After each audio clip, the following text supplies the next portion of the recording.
Something tells me this is no mere adventure story.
I tell you, the Crown Prince.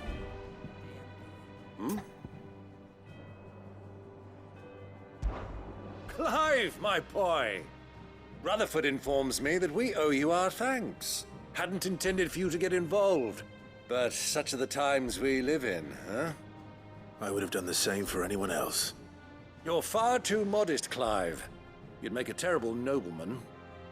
But tell me, is the realm truly in as dire a state as Rutherford suggests? From what little I saw, you were right to be worried. I suppose I should have expected the worst. But I was rather hoping the great and good of the realm might have things a little more under control. Alas, it seems that firm leadership is in short supply these days, and without it, the people are bound to lose their way. We must move quickly. But where do we start? True, the challenges that face us are many. But in my estimation, there are two key areas to be addressed before any other. The realm's armies and her larders. As you've seen firsthand, it's every man and woman for themselves out there. Certain cities have banded together to try and maintain some semblance of order, yes? But such cases are few and far between. And yet, the only remedy for the chaos that faces us is unity. A unity that transcends even the borders laid down by our ancestors. In short, if Storm does not stand together, she will fall apart. But how would one even begin to unite the realm? The armies, my boy. As I told you already, we begin by restoring order among the ranks of those sworn to maintain it. Sadly, I doubt I could convince even the lowliest gaggle of privates to dig a latrine together. But I do know someone the High Commanders have been known to listen to on occasion. Field Marshal Eugen Havel. I thought he was retired. He was, until an Akashic army tore through Randalar and killed most of the rank and file. There is no man alive more capable. Literally. And as luck would have it, I've already spoken with him on the matter. Of course you have. And he's agreed to help. On one condition. That he first speaks with you personally. Havel has always been a man of frustratingly rigid principle, and he has certain qualms about clasping arms with, well, with an outlaw. I extolled your many virtues as best I could, of course, but the old goat was adamant that he be allowed to appraise you in person. You don't mind, do you, my boy? Of course not. As long as chaos reigns, we will never build a better world. I'll do whatever it takes. And if the Field Marshal wishes to speak with me in person, then so be it. That's the spirit. I'll leave for Randalar at once. Would you send a Stolas? Of course. Rutherford is already in the Dalmekian capital. I'll have him tell Havel to expect you forthwith. Excellent. Thank you, Uncle. No, thank you, Clive.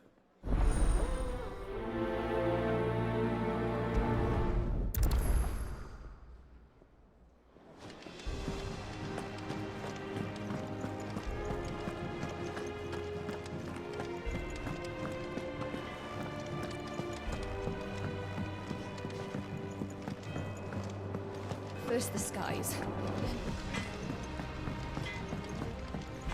Say what you will, Lady Karen has seen herself.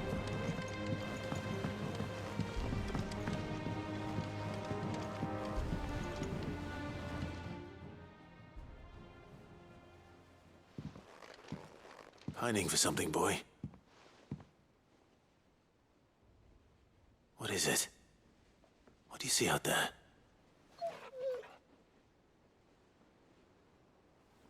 I never did ask where you got that anklet of yours.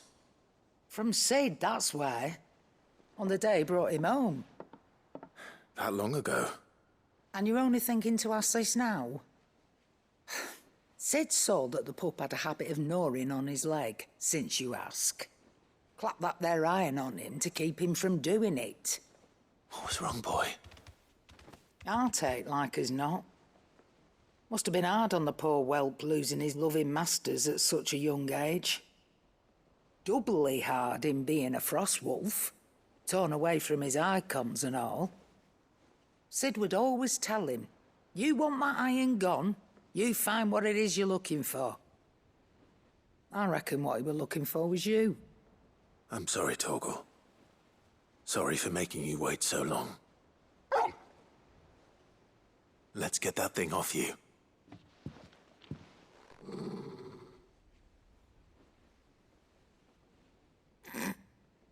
Doesn't sound like he wants it off. Indeed. You miss Sid as much as the rest of us, don't you?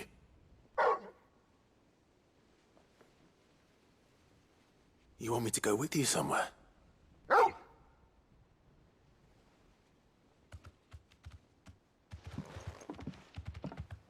Quick, aren't you? Glad you've been paying attention. Not nearly as much as you have, Lady Karen. Aye, good thing and all. It's not like Gav would have kept him in nuts and rubbed his belly these past 10 summers. Your kindness is appreciated. You've been a good friend to him.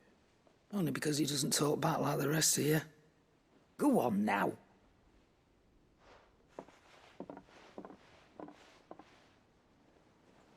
Where to then, Torgal?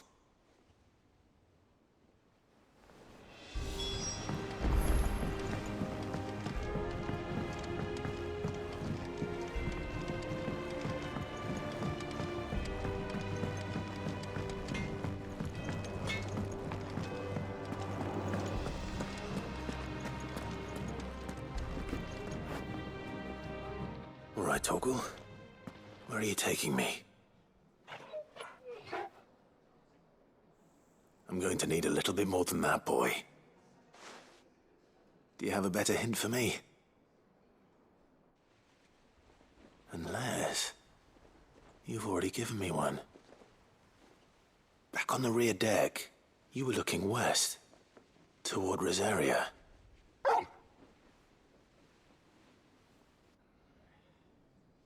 Why don't we try the rookery?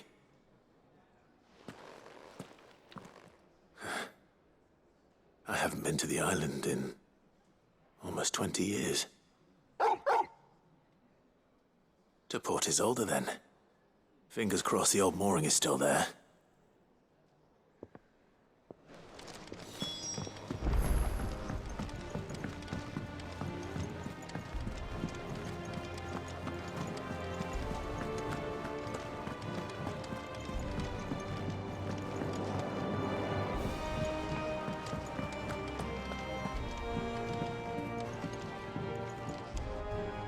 Vivian, I read your note, and I'd be happy to help you find the book you're looking for.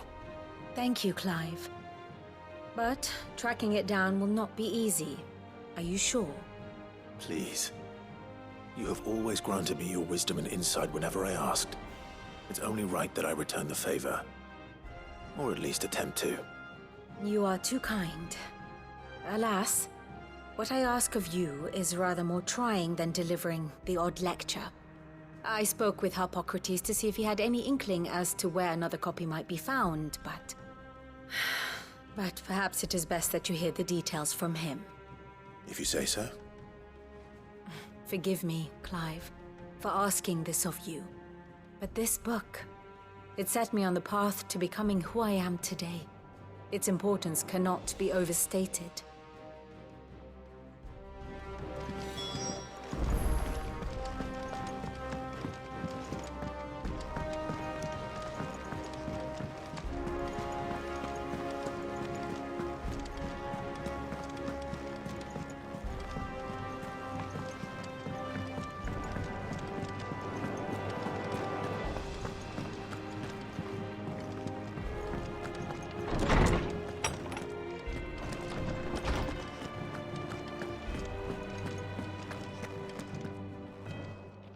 Clive, my boy.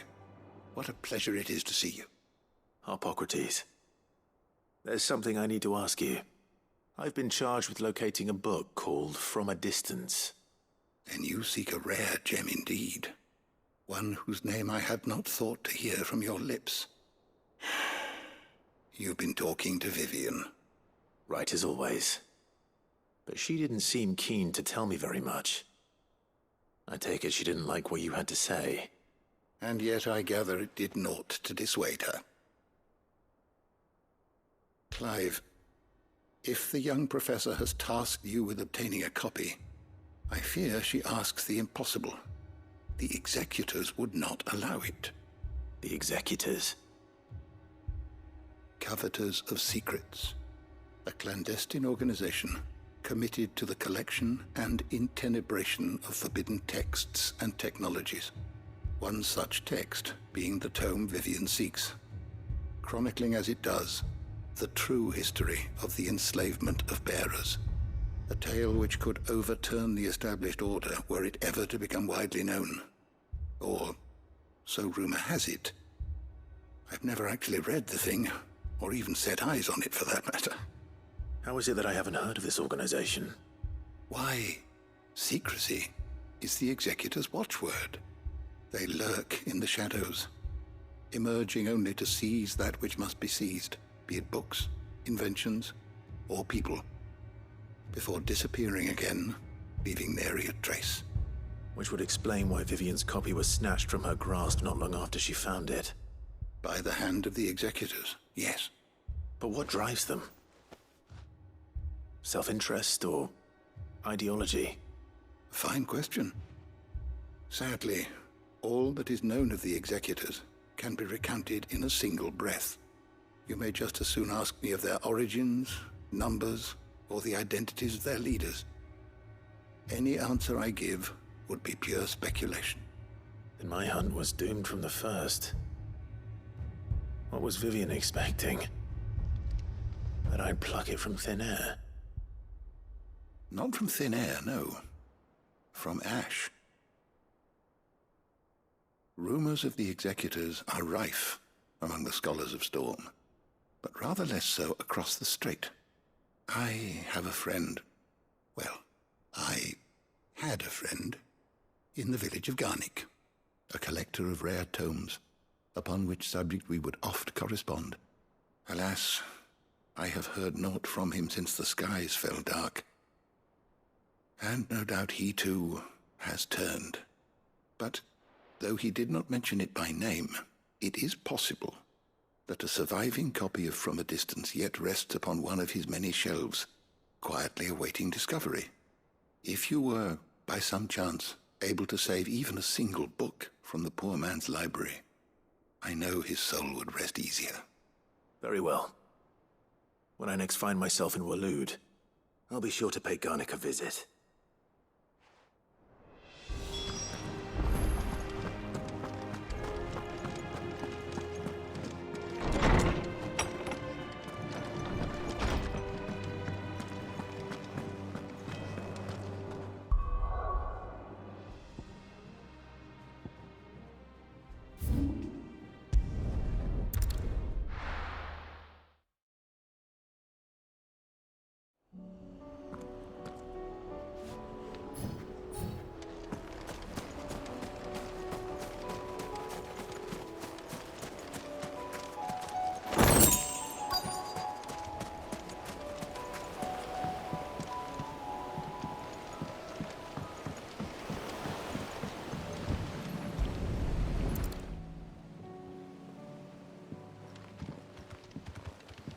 It's still here. After all these years. A lot smaller than I remember. And you were a lot bigger. You might have to swim, boy.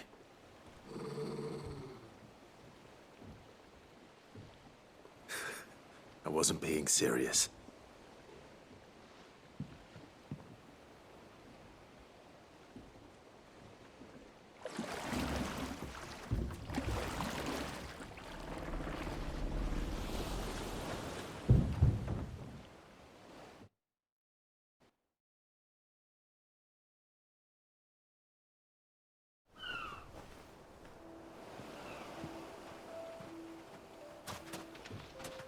This place hasn't changed at all. The rookery's right through those trees. Come on.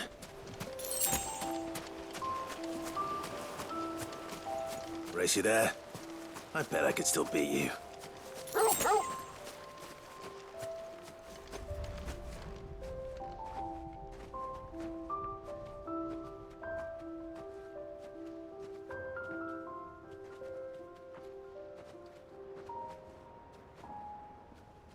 Here we are. This was our hideaway. Wasn't it, Torgal?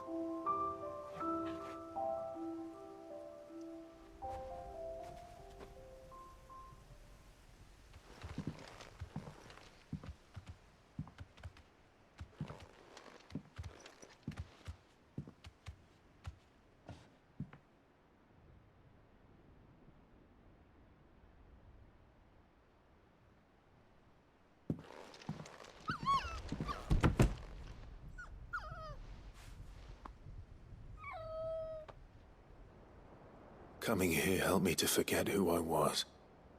Or wasn't. Prince, shield. Son his mother could love. Had I been any one of those things? Perhaps.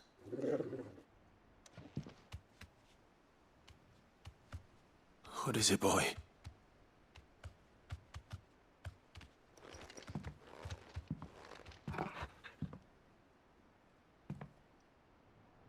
This is all from the castle.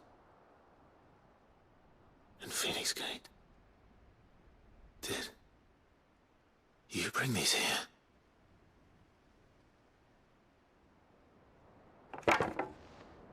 My sparring sword.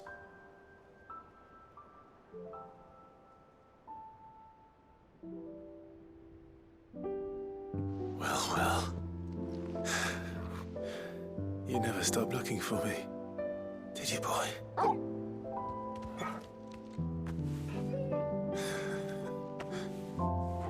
Thank you, Torgal. For never giving up. For never forgetting.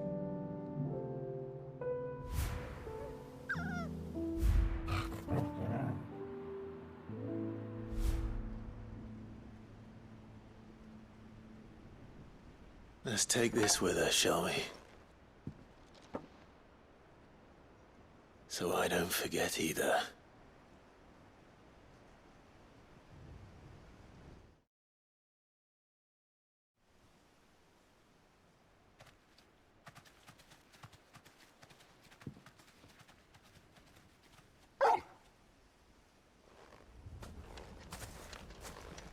That's not the way back to the boat, Torgal.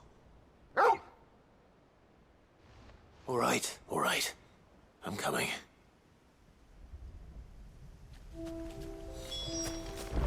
I think I know where we're going.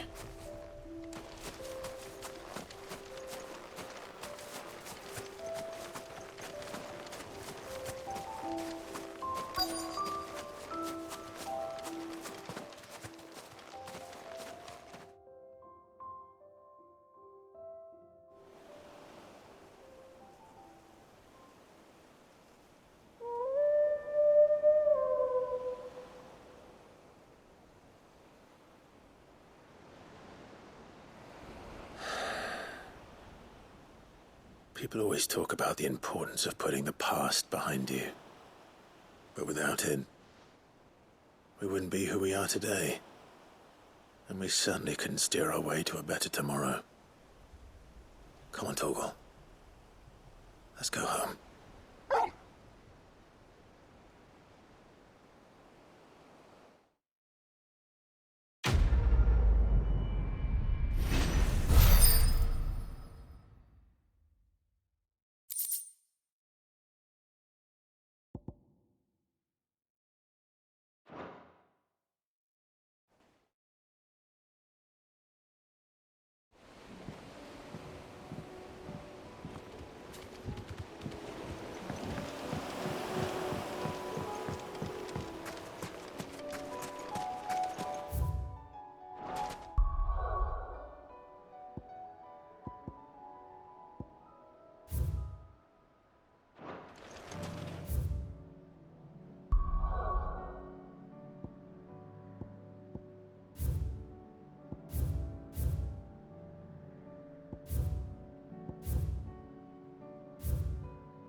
The entire village looks abandoned. Now, which house would a bookworm live in?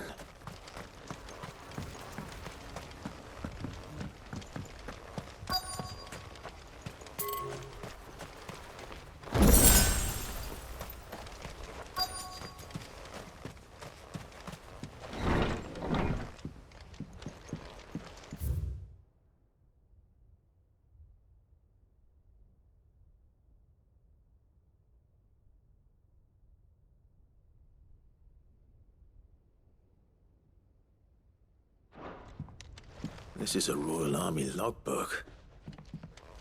Did he take this from the local barracks?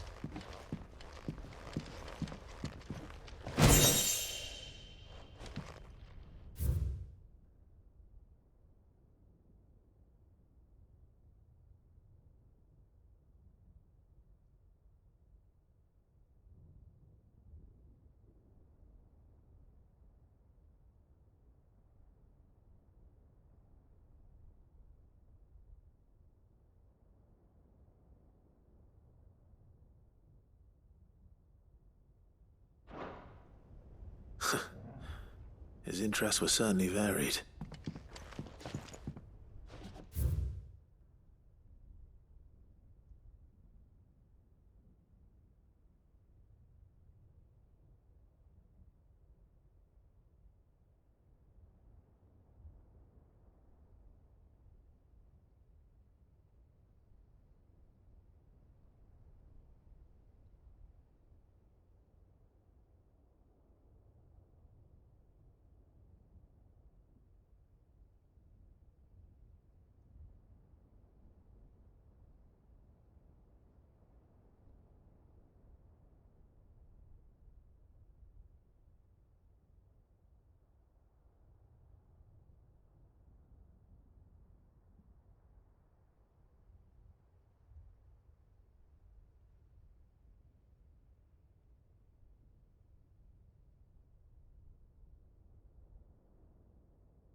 This is it. But if what it says is true, I need to get this back to the hideaway.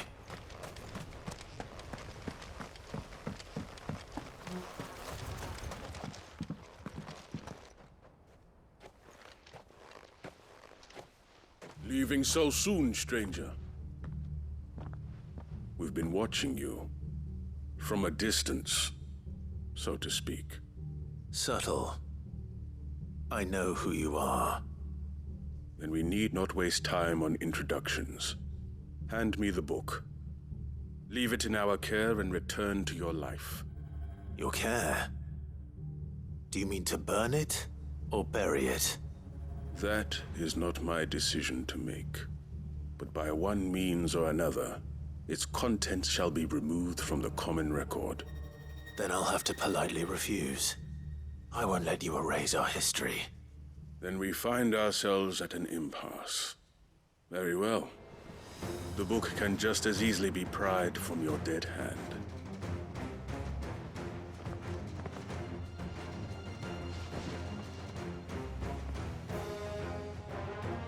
Let's see, shall we?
Impressive. But we have other means. We shall claim the book yet. Why do you want it so badly anyway? It lays out in no uncertain terms the vanity and avarice of mankind. It tells the shameful history of the persecution and oppression of a gifted few by a giftless many. Would you say that this interpretation was correct? I don't know. You don't know. Your sword may be sharp, but your wits are dull. So let me answer for you. There is no correct interpretation of history. That a series of events took place may be proved beyond a doubt. But there can be no single, immutable explanation as to why they came to pass. It is a question of numbers and of belief. If enough people believe that a set of events occurred for a reason, that belief becomes the truth. So you're trying to control the truth? We are trying to protect people from themselves, from knowledge that would bring them naught but pain. That is all. You may keep the book, for now. The world is small. We shall meet again. Until then. Wait! Damn it. Let's get this back to Vivian. Perhaps she can explain what that was all about.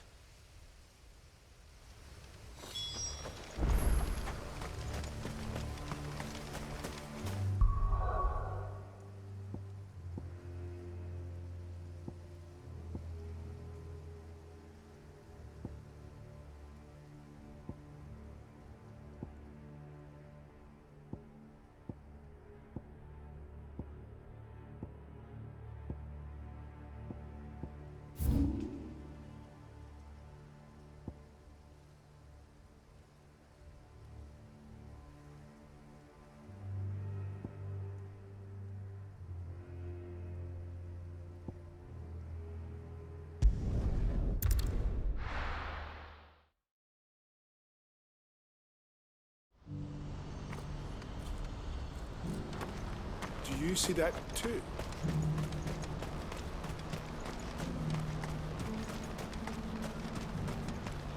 Papa? What is it? Oh, please, just make it stop. I'm scared. It's all right.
Can't be Rutherford, can it?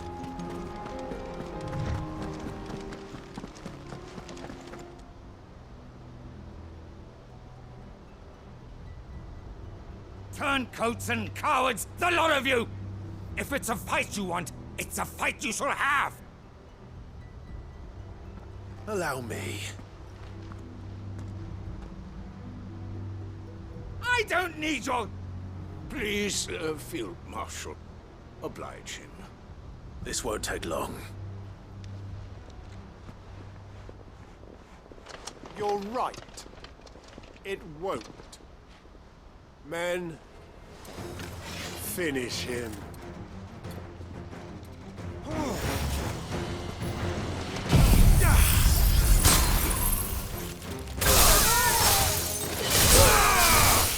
Let darkness fall!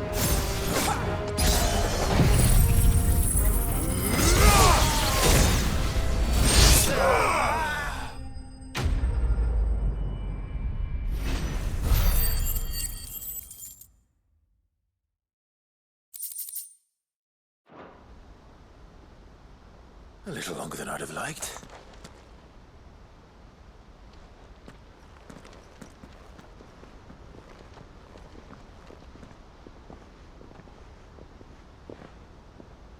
Field Marshal Havel, I presume. Are either of you injured? No, my lord. You arrived just as our escort turned on us. Fucking traitors. I'd heard reports of soldiers in the outlying regions abandoning the oaths they swore. But I hadn't thought the corruption had reached so close to the heart of the Republic. It's a fucking disgrace. Your interfering old bastard of an uncle tried to warn me, of course. My lord Marquis. Or is Sid the Outlaw more to your liking? Call me what you want. It doesn't change who I am, or the urgency of the message I bring. My uncle has a plan to right the realm, and he needs your help to see it through. Before I agree to anything, I'd have you answer one question. What do you stand to gain from all this? I won't deny that I might benefit from further chaos. But I seek a new beginning for all of us. And while the choices I've made may not always have been the right ones, I know I made them for the right reasons. For so long, so many of us have been told how we could live, how we could die, when it should have been our decision all along. Now, we have a chance to put things right.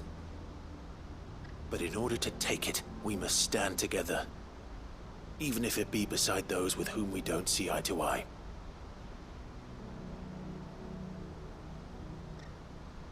Certainly not the words I expected from an outlaw. But perhaps your uncle was right. You are no ordinary outlaw. I'll never hear the end of this. All right. I'll start by ordering my most trusted guard to bring the Dalmekian fringes under control. Next, I'll make contact with my counterparts in the Imperial Army and see if I can't convince them to try and restore order in their own territory. Thank you, Field Marshal. But they are not the only ones we will need to convince. What do you mean? I don't doubt that I can bully some sense into a few generals, but those they answer to require a different kind of persuasion. And when it comes to honeyed words, well, we will need an envoy. One who can court even the most stubborn of statesmen. You, perhaps. I'm flattered. But I'm no diplomat either. And I have other problems to attend to. What we need is a skilled arbitrator. And I may know just the person. Is that so? And would he happen to be an outlaw too? Of a different kind, perhaps. Well, beggars can't be choosers. I suppose we'll all have to find a little of the outlaw in ourselves if we're to make it through this. Very well. Send your man to me right away. I shall.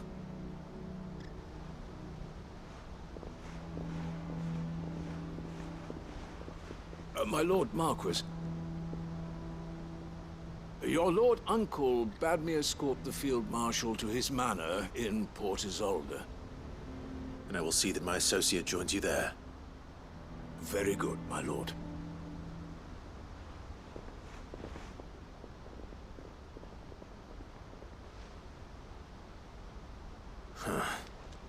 An envoy.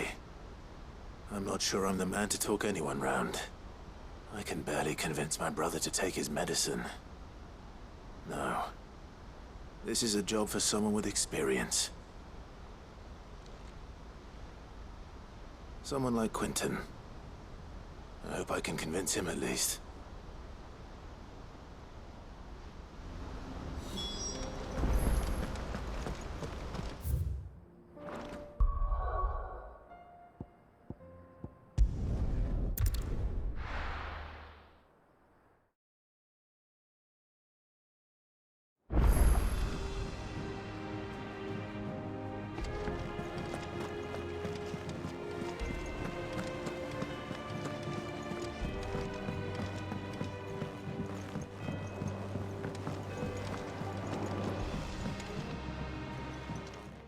Vivian. I found it. The book you lost.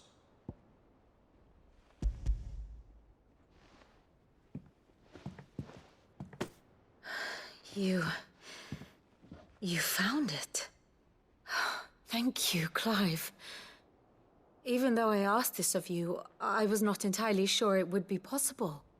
I feared the executors had seized every copy. I met with one of these executors, and I convinced him to let me keep it. He told me something. That the truth is just a matter of collective belief. And that if enough people believe a lie, that lie becomes the truth. It does. But it also means that the truth is not immutable. That it can be changed. Provided that those who wish to change it can convince enough people that their perspective is the correct one. As the sad history of the bearers proves. You said that the book inspired you to become a scholar. It did. Or its author, rather. She was a heretic, you see. A firebrand and a dissenter. A gallows stood ready for her in every corner of the realm. And by shunning society, or perhaps being shunned by it, She stumbled upon a truth so potent that an entire realm trembled at the prospect of its utterance. I, too, have always felt somehow set apart from the world of men. A stranger to my own species. She taught me that my solitude was not a curse, but a gift. And that, though my journey to the truth might be a lonely one, what I found at my destination would be more than worth the cost. Do you still feel that way? That you're not one of us? Honestly, I'm not entirely sure anymore. Since coming to the hideaway, I find my thinking somewhat clouded. Perhaps the result of studying mankind from a rather closer perspective than I had intended. But the more I study, the more I find value in this perspective. In looking not from the outside, but from within. So if you'll permit me, I'd like to continue my work here. Remember, Clive, when enough people believe, belief begets truth. Give the men and women of this benighted world the gift of truth. Make them believe in you, as I do. I'll try, Vivian. I'll try.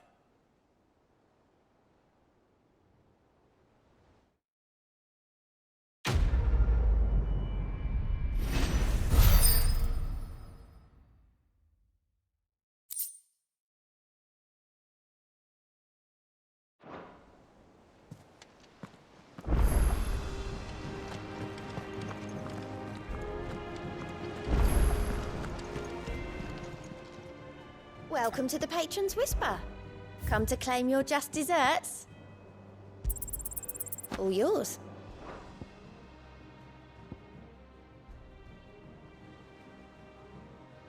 Best of luck out there, Sid.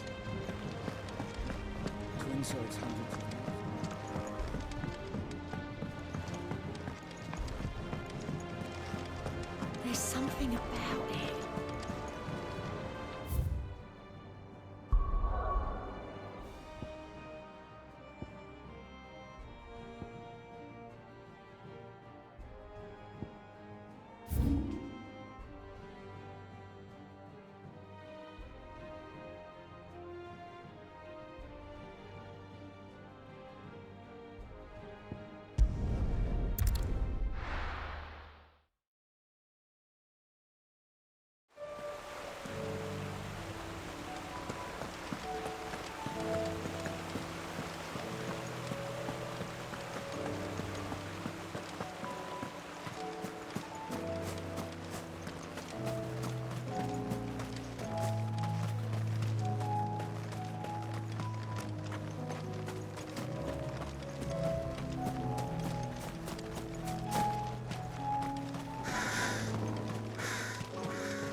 Quentin, I have a proposal for you. Do you now? Something tells me you'll be asking more of me than a cask of Gotand gold. Go on then. Propose.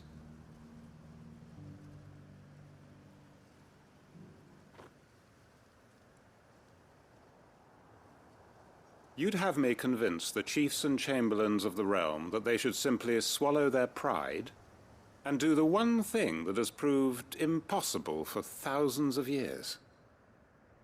Was there anything else? Perhaps I can fetch you a meat pie as well. I know it's a lot to ask, but I can think of none better suited to the role. And you'd have me give up what little I have left to do it. I told you, Clive. The people of Lostwing are my family, and I cannot abandon them. You'll have to find someone else. I'm sorry to hear that. So am I. And why might that be? What he's asking. How's it any different to what you've done so far? They want you to speak for those who can't speak for themselves. That's what you do best. If it's the vineyard you're worried about, we'll see that the grapes are picked and the tons filled. You know we will. It's not that. Then what is it? You said yourself we're family. Don't you trust us? You know that's not what I'm... Then what are you saying? That only we are worth saving? Why turn your back on everyone else? You convinced us we could build new lives for ourselves, and if you can do that, who's to say you couldn't convince the entire realm? A stirring argument. I fear that any rejoinder I make might fall somewhat flat by comparison. So you'll join us? Where do you need me? Field Marshal Havel will want to speak with you in person. He's currently in Port Isolde. I can arrange for a party of Cursebreakers to accompany you there. That would be very much appreciated. I hear the roads are far from safe these days. Hopefully not for long. My uncle will want to know that his plan is taking shape.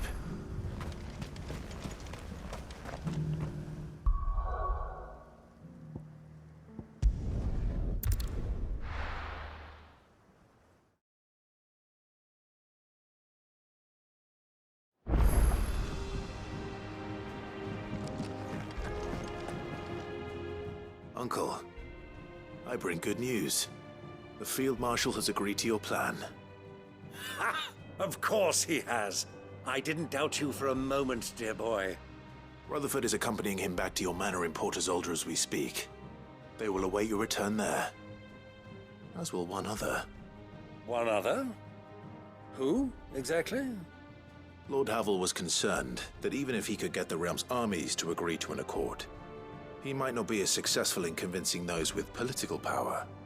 He asked if I might have a solution, and I suggested a certain Imperial Lord Magistrate turned Liberator. One of your co-conspirators? Master Quinton would probably call me one of his, but yes. Another outlaw, then. Just the thing we need to put these rotten politicos in their places. Good thinking, Clive. I'm glad you approve. The more the merrier, eh? Uncle, assuming Havel and Quinton can solve our problem with the armies, you still haven't mentioned how we might manage the grain shortages. Oh, don't you worry, my boy. The 7 high houses will be seeing to that. They have all agreed to make the most generous of donations. Oh, of course, it did take a little persuasion, but luckily I had some unexpected help. From who? Why, you, my boy. Rumor has it that you rescued the Lady Ariane's head steward Rockford from a horde of bloodthirsty bandits. It was more of a handful. Well, the old battle-axe was so pleased. She had a shipload of talents delivered to my private docks by the next new moon. And when the other houses saw the parsimonious old crone's purse strings finally loosen, they as good as tripped over themselves in the rush to follow suit. I'm happy to hear it. Now, I must be getting back to the manor. Join us there at your earliest convenience, would you? Of course, Uncle.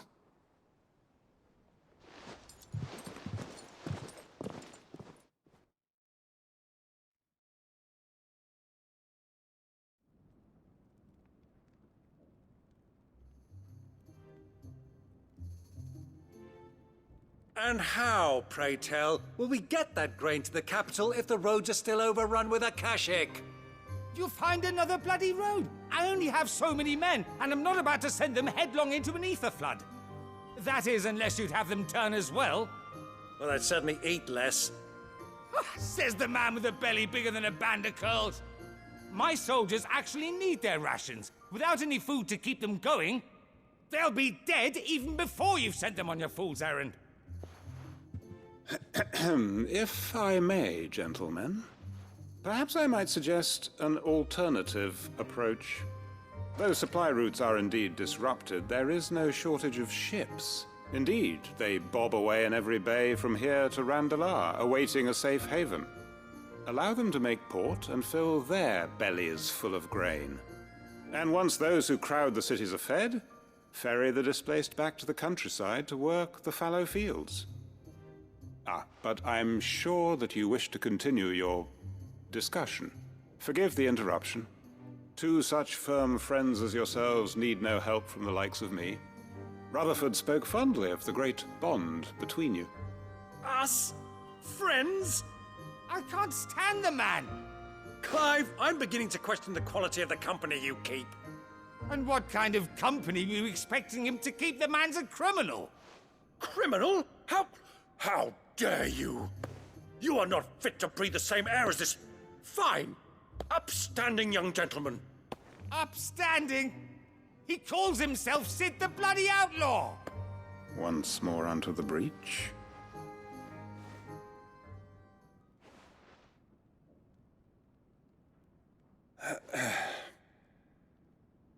Shall we begin again?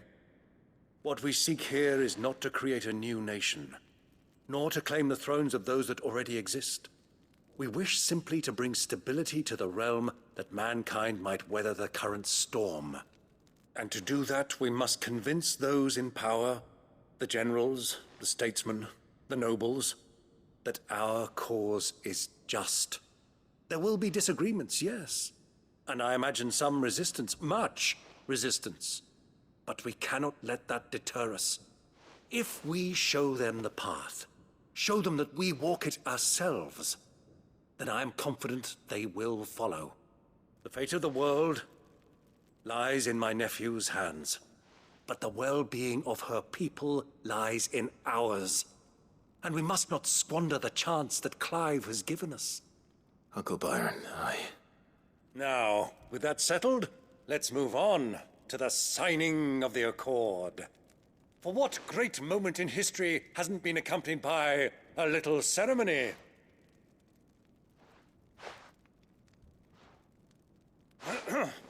Citizens of Valisthea, I present to you the Triunity.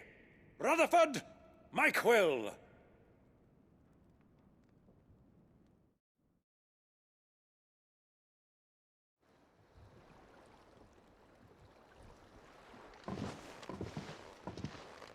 Well, my boy, the stage is set. That it is. This is the role you were born for. Now I ask only that you trust in the talents of your supporting cast. We shall play our parts to the best of our abilities, that you might have the opportunity to shine. The realm needs its Sir Crandall, and there is no better Crandall than you, Clive. I want you to keep this signed accord as proof of our faith in you. I will. Thank you, Uncle.